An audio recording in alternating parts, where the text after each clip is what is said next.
चुका आगाज रण का, युग बदलने की तैयारी, जीत उसी की होगी जिसका संघर्ष है जारी। इसी संघर्ष को मेरे साथ जारी रखने के लिए आज फिर मैं अंजलि आप सभी के बीच में एक नया सेशन लेके आई हूँ। हमारी ये तीसरी क्लास है। पहली दो क्लास में हमने हिंदी व्याकरण को शुरुआत की, जिसमें हमने कुछ बेसिक्स की बात की। दूसरी क्लास में जो स्वर व्यंजन है उसको समझा।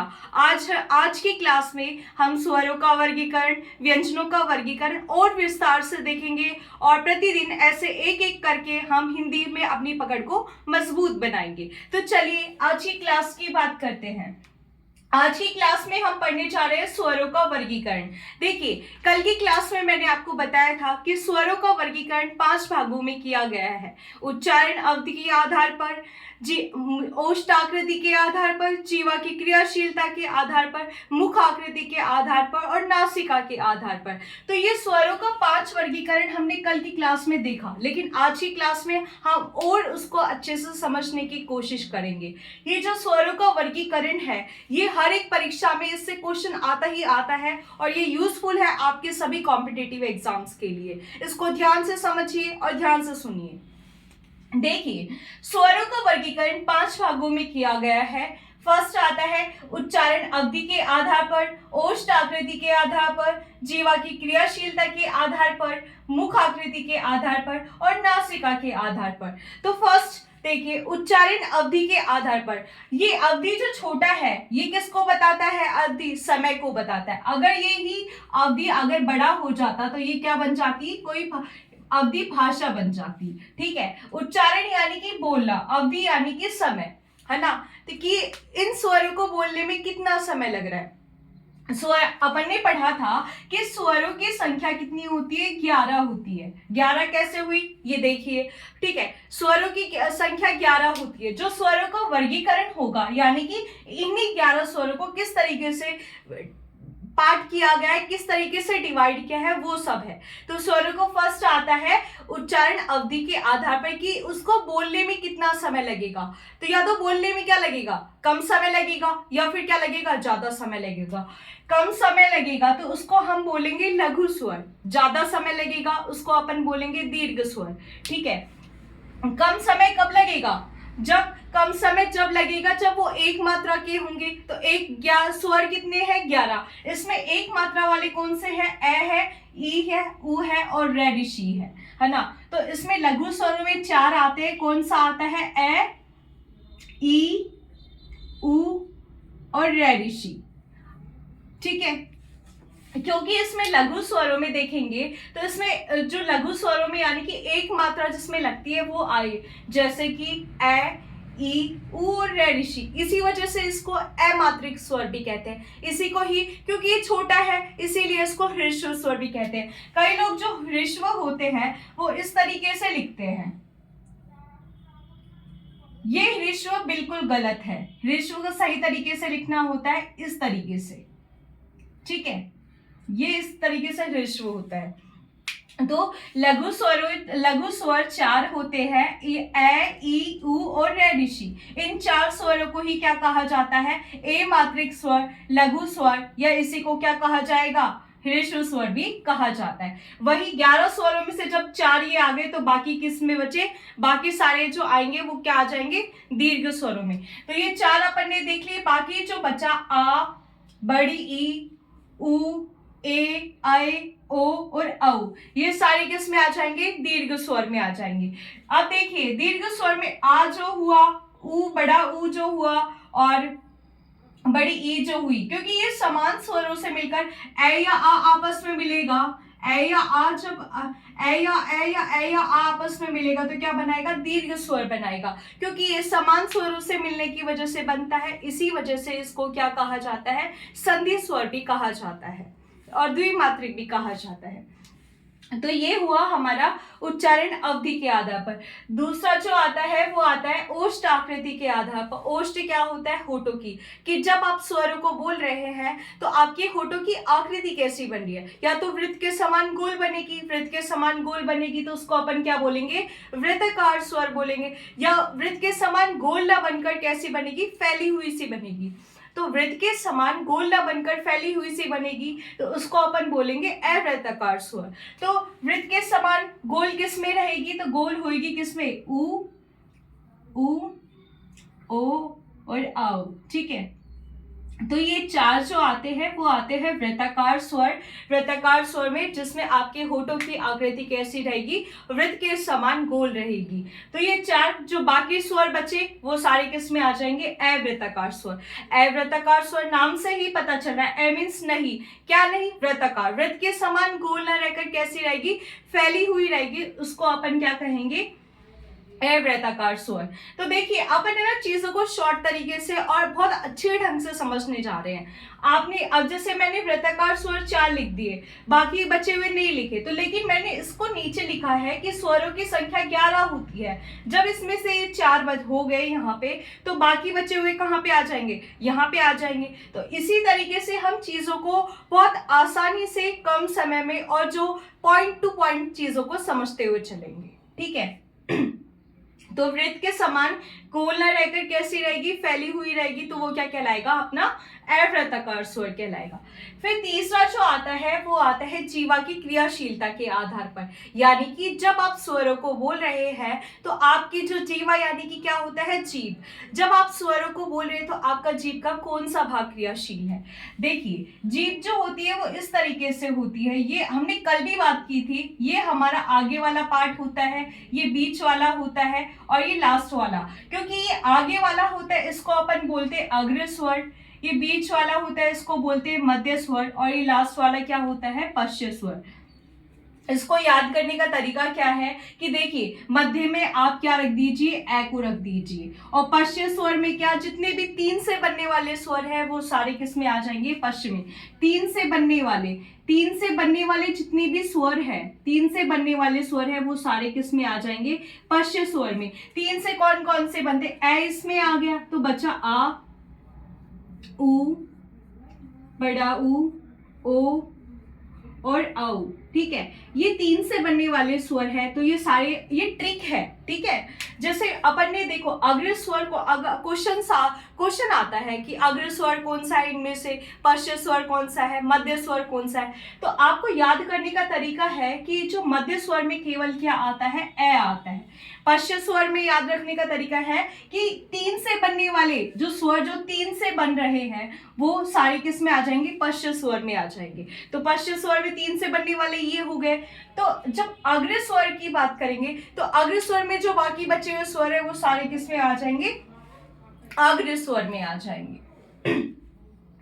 फिर हमारा चौथा जो पार्ट होता है स्वरों के वर्गीकरण में वो आता है मुख आकृति के आधार पर, यानी कि जब आप स्वरों को बोल रहे हैं तो आपके मुख की आकृति कैसी बन रही है, मुख की, यानी कि आप जब इन 11 स्वरों को जब आप बोल रहे हैं तो आपके मुख की आकृति कैसी बन रही है। सम मीन्स होता है समान, किसके समान, वृत्त के समान। अगर सम मीन्स होता है समान, किसके समान, वृत्त के समान। अगर आपकी मुख की आकृति वृत्त के समान गोल बन रही है तो वो क्या कहलाएगा, समवृत्त स्वर कहलाएगा। और अर्ध मीन्स होता है आधा, और किसके समान, वृत्त के समान।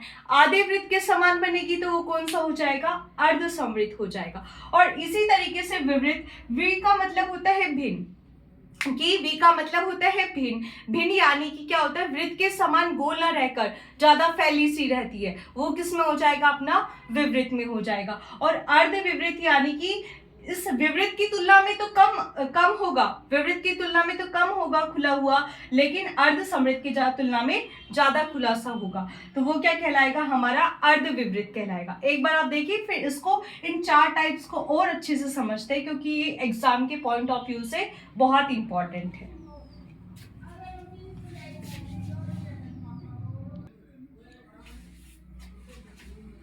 तो देखिए हम चल रहे थे किसके, मुख आकृति के आधार पर। हमने कहा स्वरों का वर्गीकरण कर रहे, तो चौथा जो वर्गीकरण किया है वो किया है मुख आकृति के आधार पर। मुख आकृति के आधार पर कि आप जब स्वरों को बोल रहे हैं तो आपकी मुख की आकृति कैसी बन रही है। इसको हमने 4 पार्ट में डिवाइड किया। समृद्ध यानी कि किसके समान, वृत्त के समान। अर्ध समृद्ध, आधे वृत्त के समान। विवृत्त यानी कि वी का मतलब होता है भिन्न, किससे भिन्न हो, जिसमें वृत्त से भिन्न हो। वृत्त से भिन्न कैसे होगा, जिसमें ज्यादा फैला सा हुआ हो वो हो जाएगा अपना विवृत, और अर्ध विवृत होता है आधा फैला सा। आधा फैला यानी कि विवृत की तुलना में तो कम पर अर्ध समृद्ध की तुलना में ज्यादा फैला सा हुआ होता है, तो वो किस में आ जाएगा, अपना अर्ध विवृत में आ जाएगा। तो देखिए सबसे ज्यादा, इसको देखिए कैसे क्या याद करेंगे हम, है ना।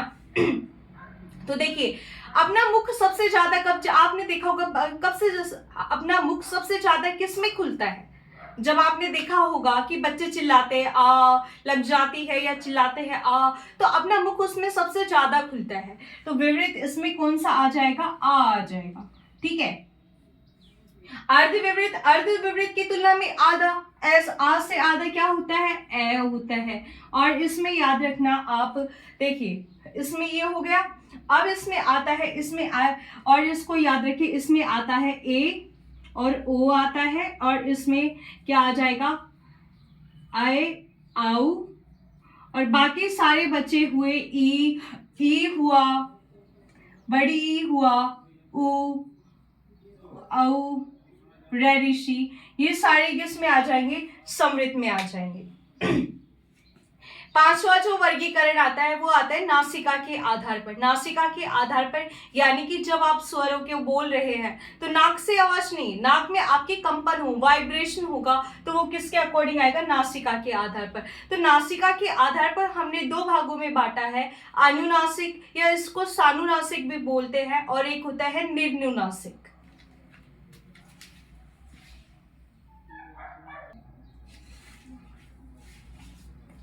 तो देखिए पांचवा जो है वो है नासिका के आधार पर, कि यानी कि जब आप स्वरों को बोल रहे हैं तो आपकी नाक से आवाज आए। नाक से आवाज आने का मतलब है कि जब आप स्वरों को बोलेंगे तो आपकी नाक में वाइब्रेशन सा होगा। तो इसके आधार पर इसको दो भागों में बांटा गया है, अनुनासिक या इसी को सानुनासिक भी कहते हैं, और इसको निनुनासिक या फिर निनुनासिक ही कहते हैं, ठीक है। अनुनासिक की बात करते हैं। अनुनासिक या सानुनासिक का मतलब होता है कि देखिए अनुनासिक या सानुनासिक का मतलब होता है कि जब आप स्वरों को बोल रहे हैं तो आपके नाक से क्या होगा, वाइब्रेशन आएगी। जैसे आप ईंट बोलते हैं तो ईंट में देखोगे ना, तो जैसे आप ईंट बोलते हैं तो ईंट इस तरीके से लिखा जाता है, ईंट बोलेंगे तो आपकी नाक में से क्या आएगी, वाइब्रेशन आएगी। तो इसके ऊपर होता है कि शिरोरेखा के ऊपर, अगर देखियो शिरोरेखा के ऊपर मात्रा है तो चंद्र बिंदु, एक केवल बिंदु बिंदु आती है, चंद्र बिंदु नहीं आता है। तो ये आ जाएंगे, सभी स्वरों के ऊपर चंद्र बिंदु आ जाएगा तो वो सब क्या कहलाएगा, अनुनासिक या सानुनासिक कहलाएगा। लेकिन वही दूसरा पार्ट आता है इसका, निर्नुनासिक। निर मीन्स होता है रहित, ठीक है। निर मतलब होता है रहित। रहित किससे होगा कि नाक से वाइब्रेशन नहीं आएगी, इसमें नाक से वाइब्रेशन नहीं आएगी। तो जो सभी स्वर है, इन चंद्र बिंदु को हटा के जो ये सभी स्वर है ये सारे किस में आ जाएंगे, हमारे निर्नुनासिक में आ जाएंगे। तो ये हमने देखा किसका, स्वरों का वर्गीकरण। आगे अब हम देखेंगे व्यंजनों का वर्गीकरण। ये था स्वरों का वर्गीकरण जो कि एग्जाम पॉइंट ऑफ व्यू से बहुत जरूरी है। देखिए एग्जाम में क्वेश्चंस जो आते हैं वो जो कहाँ बच्चा अटकता है वो यही वो पॉइंट होता है जिससे अटक जाता है। कई बार आपसे पूछ लेता है इनमें से पश्च स्वर कौन सा है। जब बच्चों को ये तो पता होता है स्वर 11 होते हैं, लेकिन उन्हें ये नहीं पता होता है कि इनमें से पश्च स्वर कौन सा है, अग्र स्वर कौन सा है, मध्य कौन सा है। तो यही वो पार्ट है जिसमें बच्चे क्या होते हैं, फंसते हैं, और यही स्कोरिंग पार्ट होता है। इसको बहुत अच्छे से समझे। और अब हम पढ़ेंगे व्यंजनों का वर्गीकरण, जहाँ पे स्वरों का वर्गीकरण जितना जरूरी है उतना ही जरूरी होता है व्यंजनों का वर्गीकरण। तो चलिए अब पढ़ेंगे हम व्यंजनों का वर्गीकरण।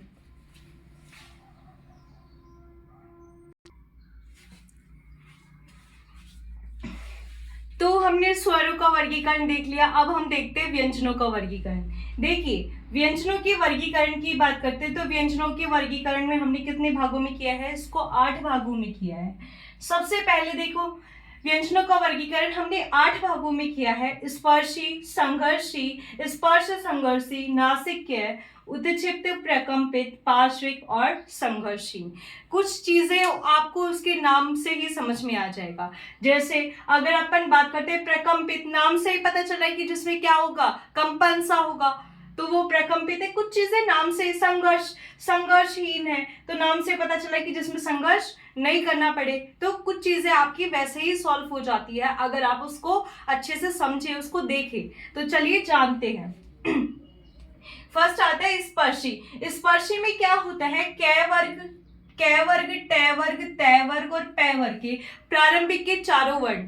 तो कै वर्ग हुआ, टै वर्ग हुआ और तै वर्ग हुआ और पै वर्ग हुआ। चै वर्ग को छोड़कर प्रारंभ के चारों वर्ण जो होंगे वो सारे के किस में आ जाएंगे, हमारे स्पर्शी में आ जाएंगे। स्पर्शी कितने होते हैं, 16 होते हैं। एक बात बताइए, जब आपको मैंने बताया था कि व्यंजनों की संख्या कितनी होती है, 33 होती है।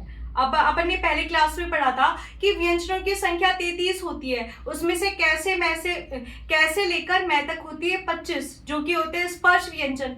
अब यहाँ पे है स्पर्शी, वो था स्पर्श व्यंजन। तो वहां पे भी मैंने डिफरेंस भी बताया था कि स्पर्श और स्पर्शी में क्या डिफरेंस है ना। जैसे अपन ने कहा था कि जब अपन लिखते हैं जनक धन में ई, जनक धन में ई लिखा, तो ई जो होता है वो किसका बोध कराता है, उत्पन्न होने का या फिर पैदा होने का। जो जनक से जो उत्पन्न हुआ वो कौन हुई, जानकी हुई, यानी कि जानकी कौन है, माता सीता। ऐसे ही अगर अपन ले ले पर्वत धन में ई, पर्वत और ई, पर्वत से उत्पन्न होने वाला माता पार्वती। ऐसे ही स्पर्श से उत्पन्न होने वाली स्पर्शी, स्पर्शों के स्पर्श व्यंजन की संख्या कितनी थी, अपनी 25 थी, है ना। कैसे मैं तक जो स्पर्शी है उन्हीं 25 व्यंजनों से ही उत्पन्न हुआ है स्पर्शी, ठीक है। इनकी संख्या कितनी है, 16 है। तो कौन कौन से आते हैं, कै वर्ग, टै वर्ग, तै वर्ग और पै वर्ग के प्रारंभ के चारों वर्ण, इसीलिए इनकी संख्या कितनी हो गई, 16 हो गई। फिर आता है संघर्षी। संघर्षी नाम से पता चला जिसमें क्या करना पड़ेगा, संघर्ष करना पड़ेगा। अपन को अपनी, जब अपन इन व्यंजनों को बोल रहे हैं तो अपनी जीवा को संघर्ष करना पड़ेगा। संघर्ष का अगर कोई भी चीज अपन जहाँ पे संघर्ष करना पड़ता है, मान लो कि इसमें क्या होता है, उच्चारण अवयव इतने निकटता पे आ जाते हैं कि जैसे ये देखो कि अगर उच्चारण अवयव जो होते हैं वो इतनी निकटता पे आ जाते हैं कि ये संघर्ष करके ये बाहर निकलते हैं। और बाहर निकलते इसके लिए इसके जो जब ये उच्चारित होते हैं तो इनका जो होता है वो कैसा हो जाता है, ऊष्म हो जाता है, ये गर्म हो जाती है, हवा जो होती है वो गर्म हो जाती है। इसी वजह से इसे संघर्षी को क्या कहा जाता है, ऊष्म वर्ण भी कहा जाता है। क्यों, क्योंकि दो उच्चारण अवयव इतने निकटता पे आ जाते हैं कि बीच का मार्ग छोटा हो जाता है। अब आप पूछोगे उच्चारण अवयव क्या होते हैं, तो देखिए आप जो भी बोलते हैं व्यंजन बोलेंगे तो दांत भी होते हैं, जीभ भी होती है, मूर्धा भी होती है, मसूड़े भी होती है, तो उसको छूके ही तो आती होगी हवा भी तो बाहर। तो ठीक है, इसी तरीके से जब वो होते हैं उच्चारण अवयव, ठीक है। तो जब आप संघर्षी को बोलते हैं तो आपके दो उच्चारण अवयव इतने निकटता पे आ जाते हैं कि बीच जो हवा निकलती है ना, बीच का मार्ग छोटा हो जाता है और जो हवा निकलेगी वो घर्षण के साथ बाहर निकलेगी, घर्षण के साथ बाहर निकलेगी तो वो गर्म हो जाएगी। इसी वजह से संघर्षी को क्या कहा जाता है, ऊष्म वर्ण भी कहा जाता है। फिर आता है स्पर्श संघर्षी। स्पर्श संघर्षी कितने होते हैं, 4 होते हैं। जब अपन ने स्पर्शी की बात की तो कै वर्ग, टै वर्ग, तै वर्ग और पै वर्ग के प्रारंभ के चारों वर्ण बोल दिया। अब इसमें आपको पता है कितने वर्ग होते हैं, 5 वर्ग होते हैं। तो इसमें चय नहीं आया था, तो चय किस में आएगा, वो आएगा स्पर्श संघर्षी में। ठीक है, यहाँ तक समझ में आया। तो चय वर्ग, चय, छय, जय, झय, जो चय वर्ग है वो किस में आएगा, अपना स्पर्श संघर्षी में आएगा। फिर आता है नासिक्य। नासिक्य की बात करते हैं। नासिक्य में जो आते हैं पंचम वर्ण जितने भी होते हैं वो आते हैं, यणनम भी बोलते हैं अपन इसको, ठीक है। नासिक्य को याद रखने के लिए आपके यणनम बोलते हैं, यणनम है इसी, क्योंकि इसमें पंचम वर्ण आते हैं, इसी कारण इसको क्या कहा जाता है, पंचम वर्ण भी कहा जाता है। समझ में आया, पंचम वर्ण होने के कारण इसको क्या कहा जाएगा, पंचम वर्ण भी कहा जाएगा। फिर नेक्स्ट आते हैं अपन उच्चित। देखिए उच्चित का अर्थ होता है फेंका हुआ, कि जीवा जो होती है वो इस तरीके से महसूस करा रही हो जैसे उसे फेंक रही हो, ठीक है। इसको अपन अड और अड, ठीक है, तो ऐसा लगता है जैसे कि जीवा है उसे फेंक रही हो। इसी वजह से इसको क्या कहा जाता है, लुंठित। ताड़न जात, ताड़न जात यानी कि उसको जाति से जैसे कि बाहर निकाल रही हो। दीप पृष्ठ, जब आप बोल रहे हो अड अड बोल रहे हो तो आपके क्या होगा, 2 पृष्ठ बन जाएंगे। जीभ होती है इस तरीके से मुड़ेगी और 2 पृष्ठ बन जाएंगे, इसी वजह से इसको द्विपृष्ठ, ताड़न जात ये कहा जाता है। उच्चित का अर्थ ही क्या होता है, फेंका हुआ। देखिए प्रकंपित की बात करते हैं। प्रकंपित, अब यहाँ पे आप देखिए प्रकंपित की बात करते हैं। प्रकंपित में आता है ये, अपन को देखो ये 4 वर्ण है, इसको अच्छे से समझो। 4 जो होते हैं वो कौन कौन से होते हैं? य, रे, ले, वे। ठीक है, य, रे, ले, वे। जो रे जो आता है वो किस में आएगा? प्रकंपित में आएगा।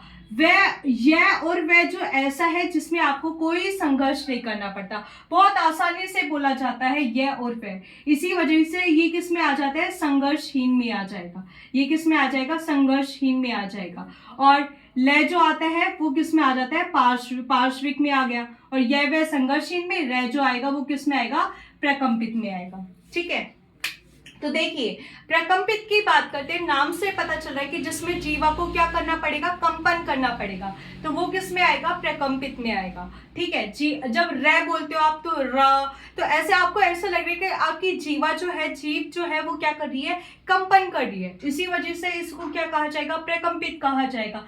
पार्श्विक, देखिए पार्श्व का अर्थ होता है पास, कि दो पास क्या आएंगे? उच्चारण अवयवी तो आएंगे ना। पास अगर बोला जाए यहाँ पे, जब अपन इनको बोल रहे हैं तो आपके उच्चारण अवयव को ही तो छूटा हुआ या कैसे भी करके, नहीं छू रहा हो या छू रहा हो, उनको छूते हुए तो आएगा। तो पार्श्विक का अर्थ होता है पास, यानी कि ये क्या हो गए? दो उच्चारण एक दूसरे के पास आ जाते हैं, इसी वजह से इसमें आता है लय। ठीक है, फिर आता है संघर्षहीन। संघर्षहीन का मतलब होता है कि जिसमें जीवा को क्या नहीं करना पड़ता? संघर्ष नहीं करना पड़ता, बहुत आसानी से बोले जाते हैं। और उसमें आता है यह और वह, क्योंकि जीवा को कोई संघर्ष नहीं करना पड़ता, इसीलिए इसको क्या कहा जाएगा? संघर्षहीन कहा जाएगा।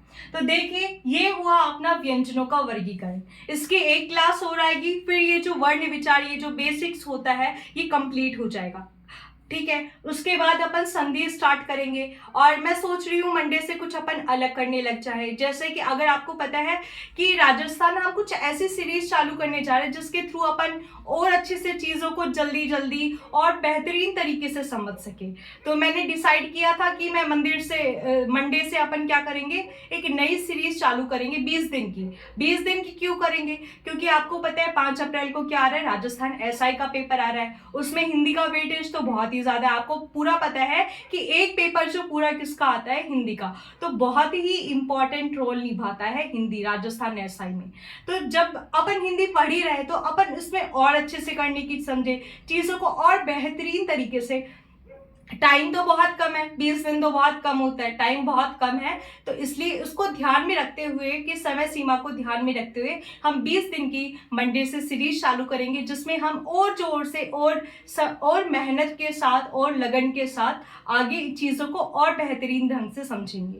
तो ये था अपना आज की क्लास में, जिसमें अपन ने स्वरों का वर्गीकरण पढ़ा, व्यंजनों का वर्गीकरण पढ़ा। ठीक है, कल की क्लास और होगी इससे, फिर ये अपना टॉपिक कंप्लीट हो जाएगा, फिर हम संधि स्टार्ट कर देंगे। तो देखिए मेहनत करने के लिए कोई उम्र नहीं होती, कोई कुछ भी नहीं चाहिए, कोई साधन की जरूरत नहीं होती है। मेहनत होती है अपने वश में होती है, जिसको अपन करना चाहें। लोग होते हैं सोशल मीडिया पे टाइम वेस्ट करते हैं या कहीं पे भी टाइम वेस्ट करते हैं, खेलने कूदने में, बातें बनाने में। तो मेरा मानना है कि मेहनत करो तो शिद्दत से करो, है ना, वरना करो ही मत।